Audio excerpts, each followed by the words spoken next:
ముందుగా మీకు బతుకమ్మ శుభాకాంక్షలు. ఇక్కడ మీరు బతుకమ్మ సెలబ్రేట్ చేసుకోవడం మీరు ఎలా ఫీల్ అవుతున్నారు? అంత మహిళలందరూ ఒక దగ్గర చేరి మీరు ఆడడం గానీ ఇదంతా మీకు గుర్తింపుగా ఇక్కడ ఒక ప్లేస్‌ని ఎంచుకొని మరి ఈ గాంధీ భవన్‌లో మీరు ఆడడం మీకు ఎలా అనిపించింది? మన ఇంట్లో ఆడుకుంటే మన కుటుంబ సభ్యులతోటి బతుకమ్మ ఆడుకుంటాం. మన వీధిలో ఆడుకుంటే మన వీధిలో ఉన్న వాళ్ళతోటి బతుకమ్మ ఆడుకుంటాం. మన ఊరికెళ్తే మన ఊరి వాళ్ళతోటి బతుకమ్మ గాంధీ భవన్‌లో బతుకమ్మ అనేది డిఫరెంట్. ఇక్కడ అందరూ ఉంటారు. గ్రామ స్థాయి నుంచి గాంధీ భవన్ స్థాయి వరకు నాయకులు ఇక్కడ అందరం ఉంటాం. అందరం కలిసి చాలా మంచిగా ముందుగానే అనుకొని మనందరం కలుసుకోవాలి, గాంధీ భవన్‌లో బతుకమ్మ ఆడుకోవాలని. గాంధీ భవన్లో ఆడుకునే బతుకమ్మకు ఒక ప్రత్యేకత ఉంటుంది. ఎందుకంటే తెలంగాణ ఇచ్చిన కాంగ్రెస్ పార్టీలో ఉండి బతుకమ్మ ఆడుకోవడం అనేది చాలా ఆనందమైన విషయము.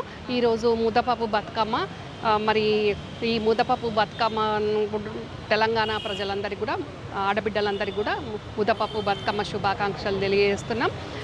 మేము గాంధీ భవన్లో బతుకమ్మ ఆడుకోవడానికి ఇక్కడ పిసిసి ప్రెసిడెంట్ మహేష్ అన్న కానివ్వండి, మా పార్టీలో ఉన్న నాయకులు అందరూ కూడా మమ్మల్ని ప్రోత్సహించిండ్రు. వాళ్ళు బతుకమ్మ ఆడకున్నా మేము బతుకమ్మ ఆడుకోవడానికి వాళ్ళు అన్ని విధాలుగా మాకు సహకరిస్తున్నారు కాబట్టి వాళ్ళందరికీ కూడా కృతజ్ఞతలు తెలియజేసుకుంటున్నాం. మరి ఆడబిడ్డలను ఏ విధంగా గౌరవించుకుంటారు, గాంధీ భవన్లో బతుకమ్మ ఈ రకంగా అరేంజ్ చేసుకోవడానికి సహకరించిండ్రు అంటే తెలంగాణ ఇచ్చిన కాంగ్రెస్ పార్టీకి సంస్కారం తెలుసు కాబట్టి, మహిళలను గౌరవించడం తెలుసు కాబట్టి దాంట్లో భాగంగా ఈరోజు ఈ బతుకమ్మ జరుగుతుంది. చాలా చాలా చాలా సంతోషంగా ఉంది. చిన్నప్పుడు ఆడిన బతుకమ్మకి ఇప్పుడు ఆడిన బతుకమ్మకి అంటే తేడా ఏంటి? ఈ జనరేషన్ వాళ్ళకి మీరేం చెప్తారు? చిన్నప్పుడు నేను అంటే మా ఊరు చింతమడక.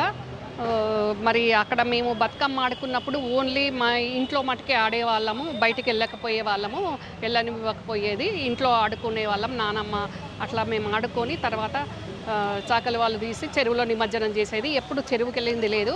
రాజకీయాల్లోకి వచ్చినాకనే మేము చెరువుల్లో నిమజ్జనం చేయడం జరుగుతుంది అందరితో కలిసి. అది సంతోషంగా ఉంది. అక్కడ ఎప్పుడు చూసినా గదే కుటుంబ సభ్యులు బతుకమ్మ ఒకటి కొత్తగా అన్నట్టు ఆడుకునే వాళ్ళం. కానీ ఇది డిఫరెంట్ అనుభవం కదా అందరితోటి. నేను ముఖ్యంగా తెలియజేసేది ఇప్పుడున్న వాళ్ళకి కానివ్వండి, భవిష్యత్ తరాల వాళ్ళకి కానివ్వండి, బతుకమ్మ అనేది ఎవరు కనిపెట్టింది కాదు. బతుకమ్మ 1000 ఏళ్ళ చరిత్ర ఉంది బతుకమ్మకి. మరి అలాంటి బతుకమ్మను ప్రకృతి సౌందర్యంలో పూసిన తీరొక్క పువ్వును రూపొందించి మరి బతుకమ్మను పేర్చుకుంటూ మంచిగా అక్క చెల్లెలందరం కూడా కష్ట సుఖాలము, గాంధీ భవన్లో ఉన్న మహిళలందరం అక్క చెల్లెళ్ళం అన్నట్టే కదా, అందరం కూడా మంచిగా కష్ట సుఖాలు తెలియజేసేటట్టు ఆనందంగా మా శ్రమను కష్టాన్ని మర్చిపోయి మంచిగా అందరము కలిసి చేసుకునే పండగ.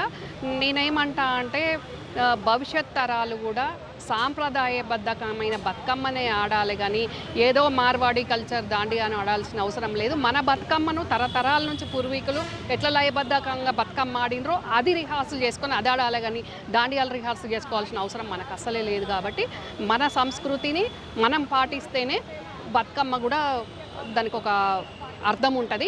కానీ ఎవరో కల్చర్ను మన దాంట్లో మిక్స్ చేసి బతుకమ్మ ఆడుకోవడం అనేది సరికాదు అనేది నేను ఇప్పుడున్న జనరేషన్ కొత్త యంగ్స్టర్స్కు నేను తెలియజెప్తున్నాను. అందరూ కూడా చిన్నప్పటి నుంచే మంచిగా పట్టులంగాలు వేసుకొని పెద్దగైనాక చీరలు కట్టుకునే వరకు కూడా సాంప్రదాయంగా